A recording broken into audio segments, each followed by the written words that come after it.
আল্লাহ ডেকে বলে, গোলাম তোরা যদি ভুল না করতি, তোরা যদি পাপ না করতি, তোরা যদি অন্যায় না করতি, তোদেরকে ধ্বংস করে দিয়ে এমন একটা জাতি আমি এই দুনিয়ার বুকে তৈরি করতাম যারা সকালবেলা ভুল করে দুপুরে মাফ চাইতো, দুপুরে ভুল করে রাত্রে মাফ চাইতো, আজকে ভুল করে আগামীকাল মাফ চাইতো, আর আমি আল্লাহ গুনাহগুলো তাদের সব ক্ষমা করে দিতাম।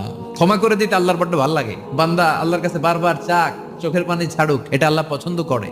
চোখের পানির যে কত পাওয়ার আপনি কল্পনাই করতে পারবেন। অনুশোচনার চোখের পানি চোখ বেয়ে নাকের ডগা পেয়ে জমিনে পড়ার আগেই আল্লাহ এই বান্দারে মাফ করে দেয়। বিশ্বনবী ডেকে বলে, ও আমার উম্মতেরা শোনো, আল্লাহর কাছে দুনিয়ার মানুষদের দুই ফোঁটা পানি সবচেয়ে প্রিয়।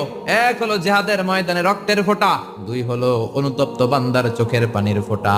কত ভুল আপনি করেছেন, কত অন্যায় আপনি করেছেন, কত পাপ আপনার হয়েছে, কত মিথ্যা আপনি বলেছেন, কয় ওয়াক্ত নামাজ ছেড়েছেন, কয় লাখ টাকা ঘুষ খেয়েছেন, কত যৌতুক আপনি খেয়েছেন, কত মিথ্যা আপনি বলেছেন।